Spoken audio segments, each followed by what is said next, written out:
Noel, if the judging criteria or the voting criteria here was to vote people through for managing to sing every note out of tune, you would win tonight.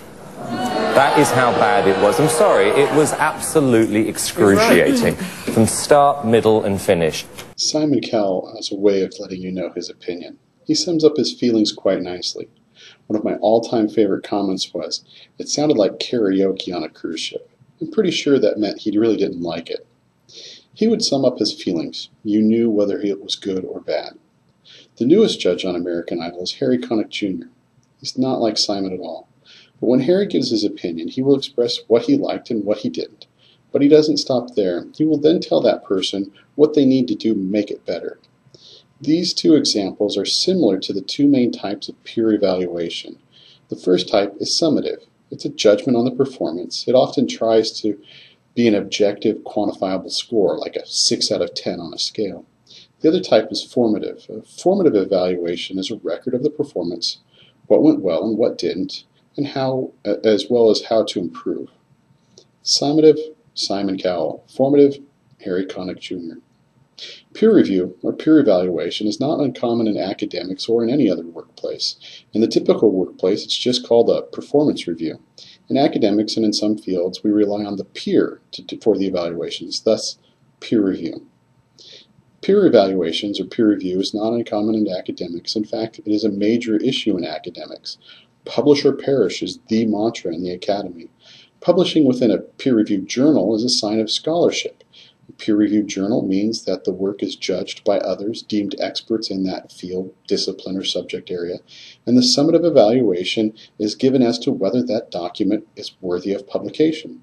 At times, there are some criticism that might be given that would be considered formative. If you do such and such, then this piece might be published. Peer evaluation of instruction is somewhat different. Many, dare I say most, universities value scholarship more than instruction, and so peer evaluation of instruction is just another term used for performance review. It is not valued highly enough. What then is it that is being evaluated? There are several things that can be evaluated. The art or performance of the instruction itself, a single lesson, or maybe a few, like this, is going to be evaluated on a single instruction. The content of the instruction of that one session, or an entire course itself, usually done in the form of a portfolio of lessons and such. Obviously, the type of library determines what is evaluated, but typically, some observation of the act of instruction is reviewed. So, why do we do peer review? Well, there is one major reason: to improve quality. We wish to improve two things: the institution and the individual. For the sake of the institution, peer review of instruction highlights the importance of the act of teaching itself. It puts it on par with the so-called scholarship, research, publishing, and other duties assigned to faculty. It elevates the act and importance of quality teaching. Student evaluations are just not enough for an institution. One, they're too subjective in nature. Some evaluation companies create algorithms to compensate for subjective nature of freshman and sophomore evaluations. Two, students cannot determine what really is good teaching. And three, students don't know enough of the subject to know what was missing from instruction. Peer review for the institution improves the course and the instructor. We teach two students, and this focuses on improving skill of communication to the students. And we're responsible to teach a discipline or field, so the whole department is improved if and when we are improved as instructors. How does peer review help the individual? It improves teaching. We learn by doing. Most professors and librarians don't take teaching classes. We all should, but many don't. And teaching is mostly done behind closed doors, so peer evaluation allows for criticism and the improvement to actually happen. Regularly scheduled evaluation improves the curriculum. It improves what is being taught. It's also job-related. Though typically summative in nature, it is the form of performance evaluation and is used to determine retention, whether or not to keep the job, or promotion. So you may want to make sure that you're really good when you're being evaluated. And lastly, if it's done right, it may begin to add to the department collaboration or create connections. Relationships are important within any institution. Who does peer review? You will. Odds are you will evaluate other workers in your future, even if you're not the boss. The longer you work, the more responsibilities you tend to gain. With that responsibility comes performance reviews. You will evaluate student workers, volunteers, subordinates, and coworkers. In academic libraries, you will most likely evaluate your peers, other academic librarians. In public libraries, you will most likely evaluate the other librarians and staff. In school libraries, LMCs, you may end up evaluating other teachers, or more likely evaluating the course content. In one of the local school districts here, the head librarian who heads up a high school LMC, he evaluates all the LMC librarians for the district. We all perform peer evaluations. It's one of our professional duties. Your boss will do it. Even though they're technically not your peer, they will also perform peer reviews. Others will do a peer review of you because they know or will know if you are current in the field of scholarship and up to date. They will know what is relevant and what can be left out. Those others can be or might be a coworker from within the library, a coworker from another department. Outsiders may, if they're deemed necessary, maybe somebody who's in a similar position, but from another institution. Peer review can be done by individuals or within groups. They may come in as a team evaluation for like accreditation purposes, where several people will come to evaluate things. You can create teaching circles in which each person in the circle evaluates one of the others. Or maybe developing a sense of mentoring, so you have one person evaluating a few others, kind of like the idea of a master teacher. That's something of the basic idea, but when and where is evaluation done? When? Often late in a term, and usually once a year. If it's more often than that, your job is probably on the line. In the 11 years that I've been teaching, I've only been evaluated 5 times, so there is no hard and fast rule on evaluations, even though it's probably written in the handbooks that way. As I said, it's usually late in the term. That's so that teachers are in their stride and the students know behavioral expectations. Or for librarians, they're into their projects and hopefully completing some of them, like collections development before the budget deadline. Where does it occur? Instruction is usually observed in the classroom or in the library, possibly at the reference desk. It's done in one of 2 ways, sometimes done by film or done in person.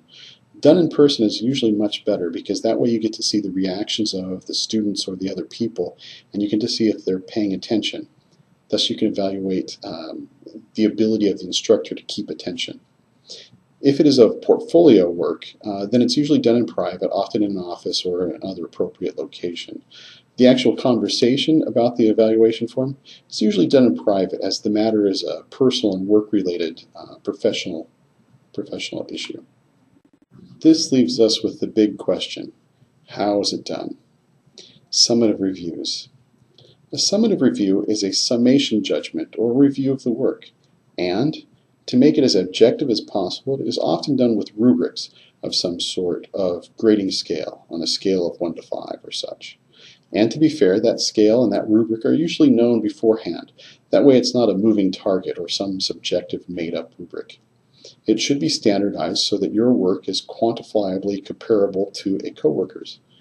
And just so you know, each aspect of the portfolio or teaching is graded separately.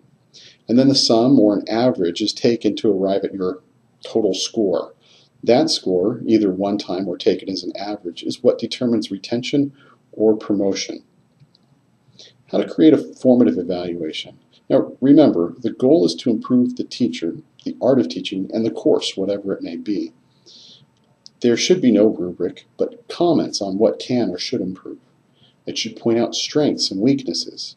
The goal is improvement, so not only point out weaknesses, but describe how it is not up to standards and how it could be made better. It should be mostly narrative or comments. So some things are or that can be reviewed. The Teaching Act. Often a single teaching session observed and commented on. Or the content of a single course. A portfolio may be made. It might include the syllabus, all the lectures, the assignment instructions, the grading rubrics, and examples of your grading, that is, the student work with your grading comments. Some exams and possibly a reflective statement by the instructor explaining their teaching philosophy and pedagogical methods. Should sound like an assignment we're going to be doing in a little bit here. Now, let's look at a few evaluation forms. Peer review APU academic course. Go ahead and maximize that. You were supposed to have minimized that at the beginning. This is a summative evaluation of a course. It covers the syllabus, the assignments, the rubrics, and an observed lesson. Note page 1 includes a rubric. That is a sure sign of a summative evaluation. Scroll down, if you can, to page 6, the very last page. Notice how little space is devoted to strengths to retain and strengths to develop. Just 6 lines. The intent of this evaluation form is not formation, but summation. It is a final judgment on the quantifiable quality of the course. The very bottom of that page gives the final rubric. Did this course, and thereby the instructor, score high enough to pass? In other words, do we keep this instructor or drop them? Can you see how that's a summative evaluation? Now let's take a look at another one. So go ahead and close the APU Academic and open up Peer Review Public Library Staff. This document has a bunch of different evaluation forms all put together. I want to point out a summative question on the bottom of page 7. Take a second to scroll down to it. The question here on the bottom of page 7 is about patron services. Now, like all summative evaluation, it focuses on the scaled rubric. Basically, how did this person score? What I want is to know, what should this look like if this were a formative evaluation? How could we change it? Do we need to remove the scale? Is one comment line enough? Obviously, for this to be formative, we need more room to make helpful comments. We need to list what was observed and how to improve it. We need room for a paragraph or two. Here's a good question. Can we keep the scale? I know I've emphasized that scales and rubrics are summative in nature, but I think we can keep it. This can give a somewhat objective view of how the person really did on that particular task when observed. Even if we mark that person as superior, we can still give insightful comments onto how they can become better. We don't have to make all reviews either summative or formative, but they can include elements of both. The question was posed as a summative question, but may it be changed to a formative question by something like, in the area of patron services, what was observed or noted during the evaluation period? What positive interactions were there? Any negative interactions? In what tangible ways could this performance be improved? What can be worked on in the next 6 months? It creates a much larger question, but it deals more in depth with what's actually going on. This totally moves it from an objective, yet inhumane score, to a way to improve the person and the department. In my opinion, that's the way to go. Now lastly, open up the Peer Review University of Georgia Academic Library. You can go ahead and close the other document, that's fine. This is a very open-ended evaluation form. It has plenty of room for formation. Scroll all the way down to the bottom of page 2. Each of the duties are given room for expectations, probably from their job description or a handbook. There is room for the actual evaluation, what was observed, and then the best part, the area formation is a box labeled Goals for the coming year in this area, Action Plan for Improvement. The evaluation is designed around improving the librarian. It is not a judgment call like a typical summative evaluation. Now true, on the bottom of page 4 there is a summary, but the focus up to that point is on improving the librarian. Now, I intended to have you make a rubric so that you would get the idea of summative reviews, but I think from seeing them here and in past faculty evaluations you've done over the years and so forth, you get the idea of summative evaluation.